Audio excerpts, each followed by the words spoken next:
Oi! Ano passado eu li 31 livros e, obviamente, o primeiro vídeo de 2023 tem que ser um top 5 melhores e piores que eu li em 2022.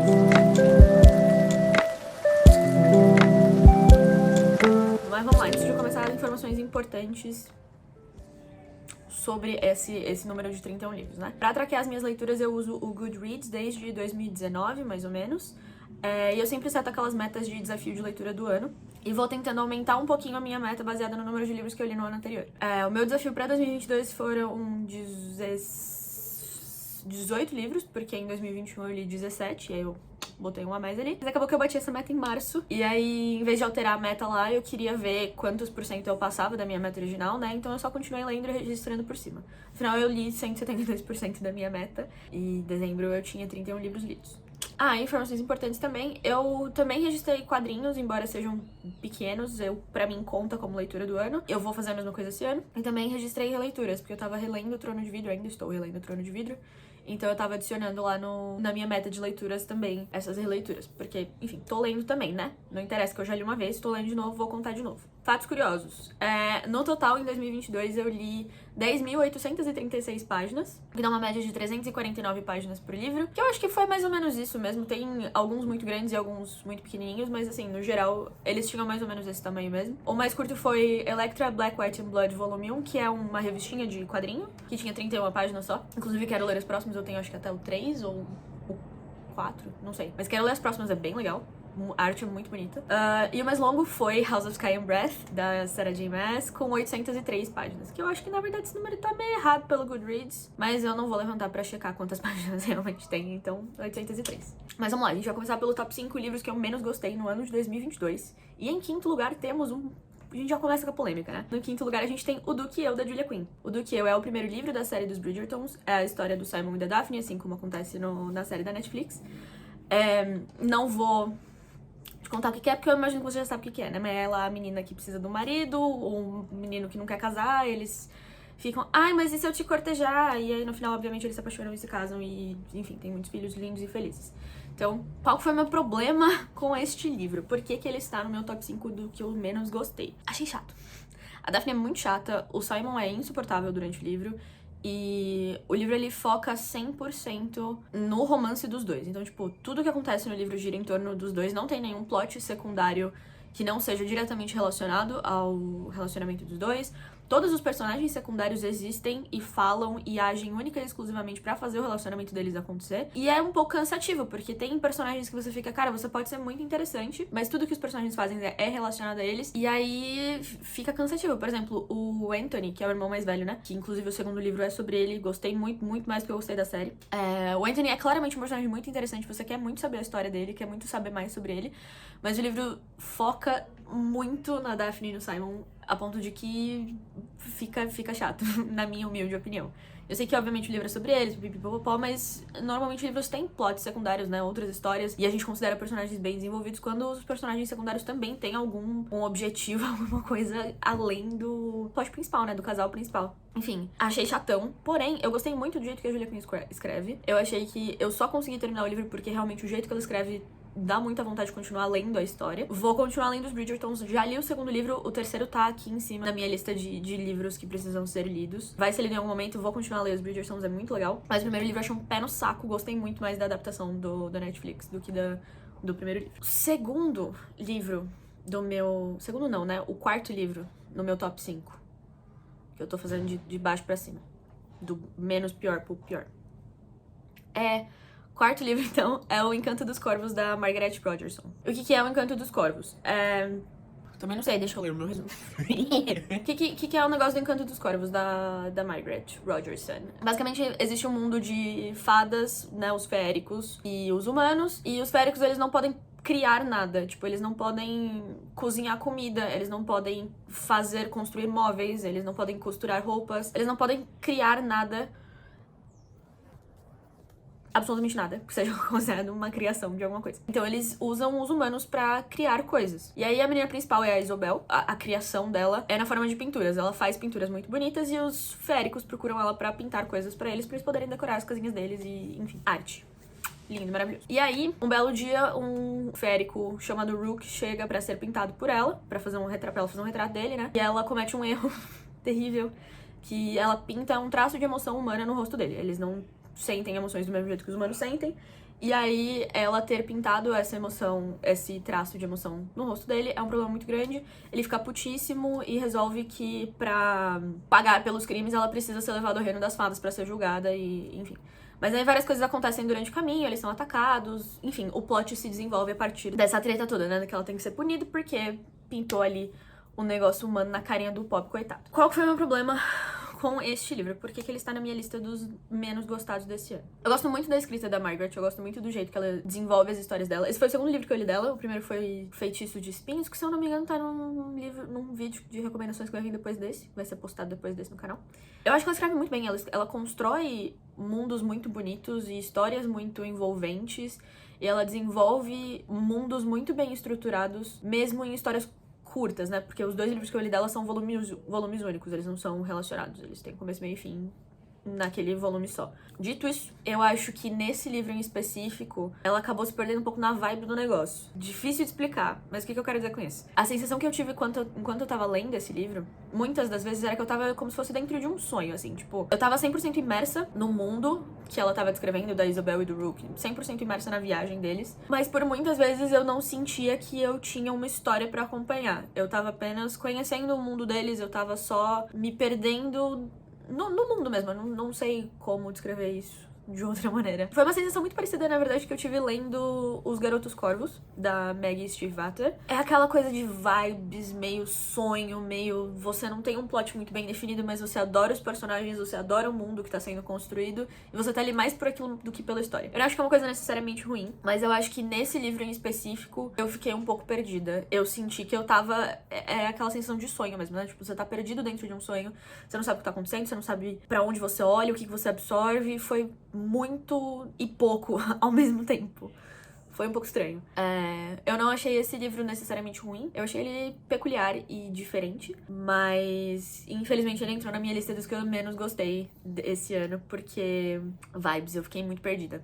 Fiquei muito perdida lendo esse livro. Mas é um livro muito bonito. Se você gosta dessas coisas de mundos feéricos e coisas atmosféricas. Se você gostou de Garotos Corvos, você provavelmente vai gostar do Encanto dos Corvos, da Margaret Rogerson. Mas se você não gosta desses livros meio vibes, meio perdido no plot, assim, você provavelmente não vai gostar também. Mas aí, em terceiro lugar, vamos para o terceiro lugar da nossa lista de livros menos gostados. Eu não gosto de dizer piores, não acho que foram ruins, necessariamente. Mas os livros menos gostados de 2022, temos Você Me Ganhou no Olá, da Alexis Daria. Ele conta a história de 2 atores latinos que têm as suas especialidades em mundos latinos e que vão trabalhar juntos numa série, como se fosse pra Netflix. Eles não usam o nome Netflix, né, porque é direitos autorais, mas enfim, é como se fosse uma série famosinha do Netflix que eles vão fazer junto. E aí, qual que é o problema? A atriz principal, a Jasmine, ela teve um término muito público com o ex-namorado dela, foi um negócio, assim, super escandaloso, horrível. Ela se sentiu super exposta, foi péssimo. O Ashton, ele tem um segredo, que eu não vou te contar o que é que você descobre eventualmente no livro, mas ele é uma pessoa muito discreta, ele é muito fechadinho ali na dele, ele não tem uma presença pública além da atuação dele. Além disso, ele tá meio... Não é que ele tá ficando velho, não tem um age gap tão grande no livro assim, mas ele já tá meio que no ponto ali da carreira dele que agora ou vai ou acabou. É uma questão difícil. E eles têm que fazer esse negócio juntos. E eles precisam que isso dê certo pros dois, né? Então, enfim, o Ashton ele é super discreto e a carreira dele, ele precisa, né, dar um negócio ali. E a Jasmine, ela teve o término super público e, além disso, ela tá há muitos anos fazendo a mesma série. Como se fosse um Grey's Anatomy, que tem 50 anos, que tá lá 50 temporadas e o negócio não acaba nunca. E a Jasmine tá há muito tempo numa série dessas e essa é uma oportunidade dela sair dessa série repetitiva e do mundo que ela conhece pra fazer outras coisas diferentes. Enfim, tô aqui falando há 45 minutos dessa porra desse livro. Qual que é o negócio? Uma coisa muito positiva desse livro, que eu acho que foi muito legal, Interfone. Gostei muito de ler sobre Interfone. Uma coisa muito positiva desse livro que eu acho que funcionou muito bem e que me deixou muito mais curiosa pra ler sobre a história é cultura latina, porque os dois atores, eles são latinos, eles vêm de famílias grandes e latinas, então e eles estão fazendo uma série que foca na cultura latina. Então, é uma coisa que é super bem desenvolvida na história e você vê várias coisas diferentes. E ele traz uma perspectiva muito diferente que eu, pelo menos, não tô acostumada a ler. As histórias que eu costumo ler não focam tanto na cultura latina. E eu achei isso super legal. Pontos negativos desse livro, por que ele está nessa lista? Não achei os personagens principais carismáticos, eu não tinha nenhum interesse na Jasmine e do Ashton. Eles, assim, zero vontade de ver sobre o romance deles. Não achei que eles tinham química nenhuma. As cenas que você... As cenas de romance entre os dois, eu ficava só, tipo, tá, beleza, vamos próxima página. Não tinha muito... Pelo menos pra mim, não achei que tinha química entre os dois personagens. Enfim, não me interessei pelo romance deles e o ponto principal do livro é o romance deles, né? Então aí já fica um pouco complicado. Tem uma questão meio importante no livro que é... Não entendi por quê também, tá? Mas em algum momento do livro eles decidem que eles estarem juntos, estando trabalhando na mesma série, é um problema. Então, tipo, eles não podem fazer o relacionamento deles virar uma coisa pública. Não entendi por que isso é um problema. Genuinamente não entendi por que isso é um problema. É extremamente comum que atores se envolvam antes, durante e depois de trabalharem juntos. Isso não costuma ser um problema pra mídia, inclusive até, né, golpe de marketing, aquele negócio. Não vou falar aqui Harry Styles e Olivia Wilde, mas assim, ó, Harry Styles e Olivia Wilde. Teria sido muito inteligente usar isso a favor deles, mas no livro era um super problema. Não consegui ver aquilo como um conflito de verdade. Então todas as vezes que eles começavam a falar sobre isso, eu ficava, tá... Mas por que você tá enchendo o saco com isso? Por que você tá sendo chato com isso? Não bateu. Uma outra coisa do livro é que a história é meio intercalada na vida deles com a série que eles estão fazendo. Achei chatão, não tava interessada no plot da série. Eu achei que foi uma técnica interessante de contar pra gente o que tá acontecendo na série, porque algumas vezes aquilo interferia na história. Mas no geral eu achei que só tava enchendo linguiça de um jeito meio chato e acabou me cansando mais rápido do livro. Eu chegava nessas cenas, eu queria pular, eu não pulei, mas eu queria pular essas cenas pra continuar lendo sobre a história deles, que era o que mais me interessava. E eu já não tava muito interessada na história deles. O segundo livro da lista dos que eu menos gostei esse ano foi A Razão do Amor, da Ellie Hazelwood. Vou deixar aqui nos comentários o link... Nos comentários não, na caixinha de descrição o link pra resenha completa porque que eu não gostei desse livro. Mas, no geral, eu achei a estrutura da história mal construída e previsível. Eu não gostei dos personagens principais. Ele é muito parecido com o outro livro da Ellie, A Hipótese do Amor, que eu gostei muito mais. Achei que ela fez um trabalho muito melhor e, inclusive, aparece no top 5 livros favoritos do ano. Infelizmente, A Razão do Amor teve que entrar na lista como o segundo livro que eu menos gostei esse ano. Mas é isso. Vou pular pro próximo. Se você quer saber mais sobre, link na caixinha de descrição. E agora, a polêmica do livro que eu menos gostei em 2022. E foi Querido Ex, do Juan Julián. É um livro brasileiro, inclusive. Querido Ex foi o livro que eu menos gostei esse ano. O que é Querido Ex, né? Querido Ex é um registro do luto, caos e poder que vem com o fim de um relacionamento abusivo. As dificuldades da vida acadêmica, a solidão, os encontros entre o racismo e a homofobia e a dor e libertação do descobrir a si mesmo são colocados no papel, enquanto ele refaz os caminhos pelos quais se perdeu, enquanto amava alguém que agora é somente um estranho com milhões de seguidores. É um livro que ele reúne cartas do personagem principal, a gente não tem o nome do personagem principal, a gente só conhece ele como ele, o personagem principal. Quais foram os meus problemas com esse livro? O formato de cartas me incomodou. É uma opinião pessoal, mas eu acho que ele não explora a narrativa até o máximo do potencial que a narrativa tinha pra ser explorada. Tinha várias coisas no plot que eu acho que podiam ter sido mais desenvolvidas, e como era uma carta, você acabava não podendo desenvolver tanto esses assuntos. Eu achei que a história perdeu força por ter sido escrita nesse formato. Acho que tinham várias coisas que podiam ter sido discutidas de maneira muito mais elaborada, que iam acrescentar a história. Tanto que o livro é super pequenininho, dava pra ter dado uma construída melhor em algumas coisas. Senti que a história acabou perdendo força pra esse formato.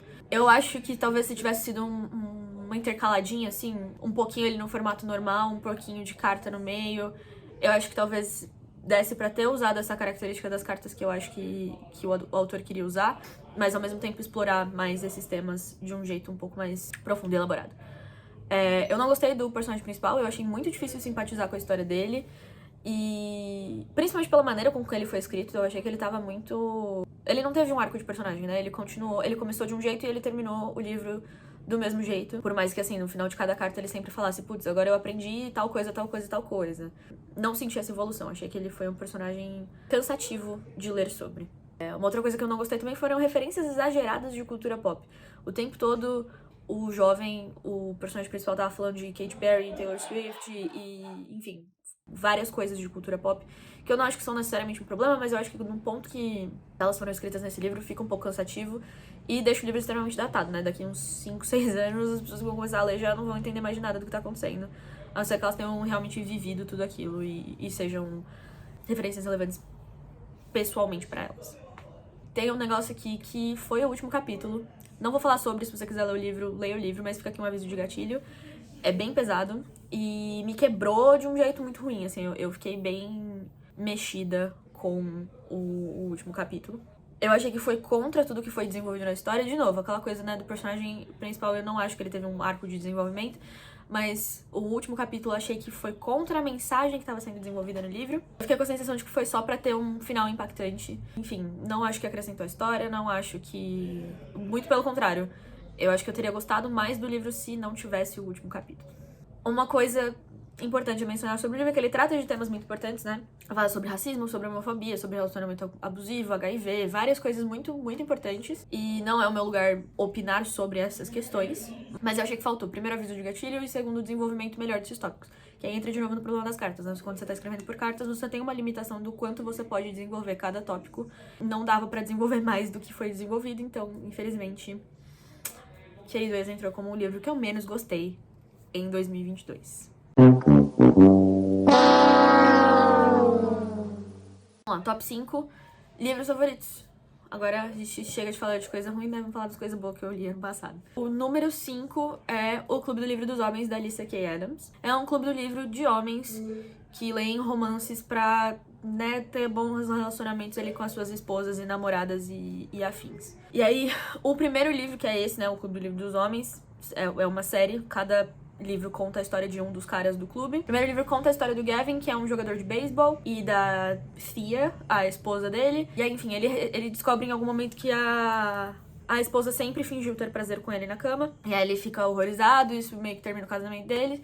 Mas ele é muito apaixonado pela esposa, ele quer fazer as coisas darem certo. Então, uns amigos do time com umas outras pessoas, eles trazem o Gavin pro clube do livro deles. Eles entram na missão, né, de ajudar o Gavin a reconquistar a esposa e resolver os problemas que eles têm. Por que esse livro está no meu top 5? Primeiro que eu acho que foi o primeiro livro não LGBT que eu li de romance no ponto de vista do cara.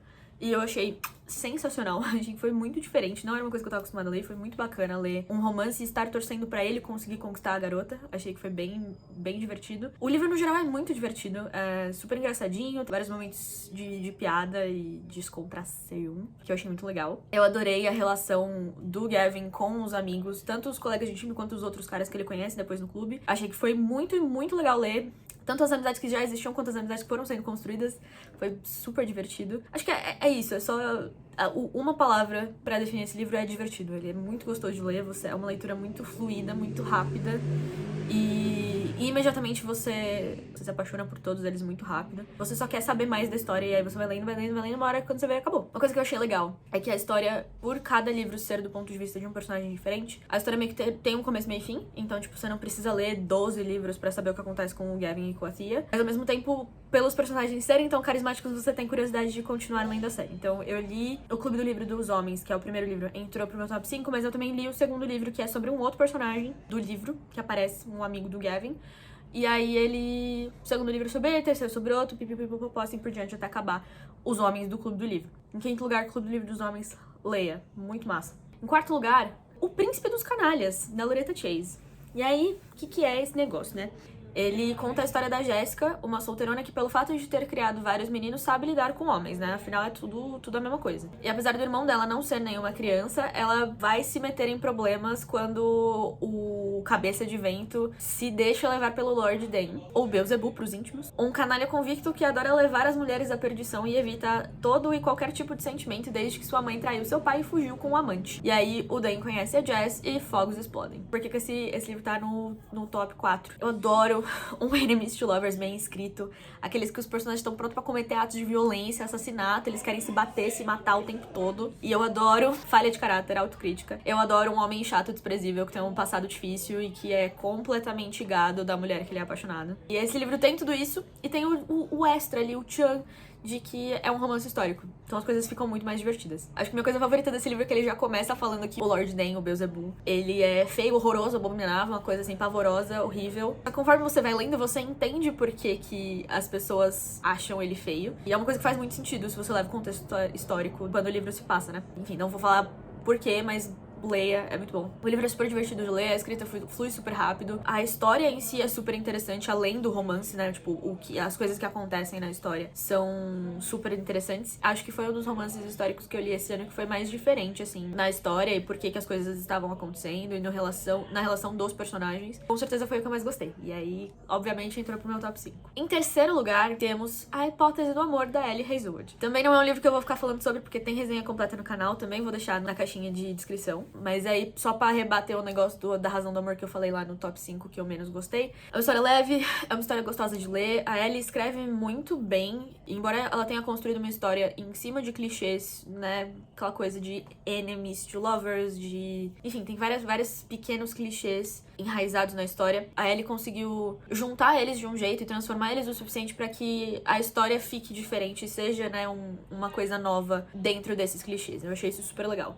O jeito que a Ellie escreve é uma delícia de ler, eu gosto muito dos diálogos dela. Eu gosto de como ela desenvolve as histórias. Mesmo não tendo gostado da Razão do Amor, eu gostei de como a história foi desenvolvida, até certo ponto, né? A Hipótese do Amor foi o primeiro livro que ela publicou, A Razão foi o segundo. Eu acho que o 50-50 aí de taxa de sucesso já é suficiente pra eu ainda gostar muito da Ellie e ainda querer ler muito mais das outras coisas que ela vai continuar lançando, mesmo que um dos livros tenha ficado no top 5 menos gostados. Temos o outro no top 5 mais gostados pra balancear. Acho que já é bom o suficiente. Mas é isso, se você quer saber a minha opinião sobre A Hipótese do Amor, link na caixinha de descrição. O segundo livro que eu mais gostei esse ano foi Casa de Céu e Sopro, House of Sky and Breath, da Sarah J. Maas. É o segundo livro da série Crescent City, Cidade da Lua Crescente. Continuação ali do negócio, né, com a Bryce, com o Hunt. Não vou entrar em detalhes porque é um negócio muito confuso, eu vou ficar perdida aqui tentando descrever o que tá acontecendo pra vocês. Mas se você conhece Sarah J. Maas, se você conhece Cidade da Lua Crescente, você sabe o que eu tô falando. E aí, qual que é o negócio, por que esse livro tá aqui? Eu adoro os livros da Sarah, sou super cadelinha dela. Eu acho que ela liga muito bem os pontos que ela vai deixando durante a história. E ela cria narrativas muito complexas e muito elaboradas de um jeito leve. Então, tipo, conforme você tá lendo, você não percebe o quão complexa a história tá se tornando, quantos pontos ela pode ligar e quantas coisinhas ela pode encaixar ali no futuro. Mas aí você vai vendo essas peças se encaixando de um jeito muito natural e de um jeito que faz muito sentido quando você para pra analisar o que tá acontecendo na história. Eu adoro as personagens femininas que ela escreve. Assim, Trono de Vidro é uma das minhas séries favoritas da vida. Eu acho que Crescent City é muito bem desenvolvida, as personagens estão sendo muito bem desenvolvidas. Não posso opinar tanto porque ainda é o segundo livro, mas eu acho que dá pra ver que que os personagens também vão ter um arco de desenvolvimento muito bom. E eu gosto muito de como ela faz todos os personagens interagirem e todos eles têm uma motivação e todos eles têm A gente sente que eles são pessoas de verdade e não só personagens que estão presentes pra fazer o plot mover pra frente, né? Foi uma crítica que eu fiz pro Do Que Eu, né? Da Julia Quinn. Que os personagens dela só estavam lá pra fazer o plot mover pra frente. Sarah J. Maas não tem muito isso. Pelo menos na minha humilde opinião. Confesso que eu não gostei tanto do primeiro livro, da Cidade da Lua Crescente. Eu achei que foi muito longo e eu não tinha me engajado ali o suficiente na história pra eu querer saber o que tava acontecendo, tanto nas partes chatas quanto nas partes empolgantes. Esse eu também achei que foi um pouco longo. Acho que dava pra ter cortado ali umas 200 páginas pelo menos. Tendo lido outras coisas da Sarah, eu confio que as peças que ela tá colocando agora são importantes e vão se encaixar com outras mais importantes no decorrer da história, e a gente vai entender por que esses livros foram tão longos e tão densos e tão cheios de coisa. Não tenho palavras pra explicar o sentimento que senti lendo o final desse livro, não vou falar sobre, mas recomendo muito. Se você gosta de Sarah J. Maas, vai ler Cidade da Lua Crescente, é muito legal. E o final é... Nossa senhora, dedo no cu e gritaria, foi incrível, fantástico. Eu tô muito ansiosa pra ver o que mais essa mulher vai lançar e pra onde que vai essa história depois daquele final, porque foi só, mano...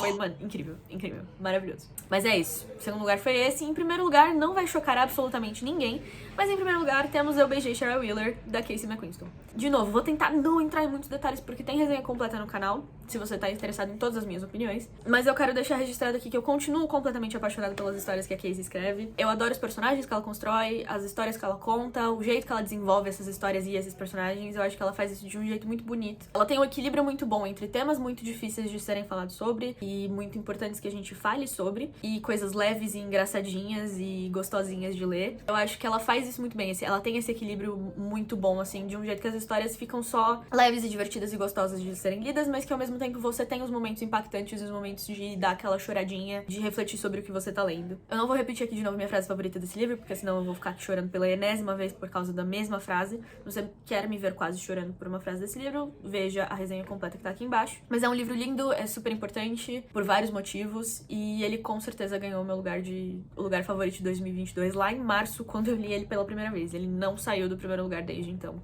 Muito bem merecido esse primeiro lugar. Mas enfim, é isso. Esse foi o meu top 5 livros menos gostados de 2022 e top 5 livros mais gostados de 2022, dentro dos 31 que eu li. Os outros 21 não foram relevantes o suficiente para serem mencionados aqui, mas tem uns bons ali, tem uns bons, uns mais ruins também que podiam ter sido mencionados. Ia fazer menções honrosas, mas esse vídeo ia ficar muito longo, a gente ia ficar com preguiça de editar. Eu já estou com preguiça, não sou eu que vou editar esse vídeo. A editora ia ficar com preguiça de editar, você ia ficar com preguiça de assistir, e aí eu respeito o tempo de todos nós, então fiz aqui o top 5, top 10 reduzido, né? Mas é isso. Me conta nos comentários se você concorda com as minhas opiniões, se você leu algum desses livros, qual foi o seu top 5 melhores e piores livros de 2022 e o que você tá planejando pra ler pra 2023. Eu espero que você tenha gostado desse vídeo. Tenho vários planos pra esse canal no próximo ano e vamos ver o que eu vou conseguir fazer, o que eu vou desistir no meio. E é isso. Eu vejo vocês no próximo vídeo. Tchau!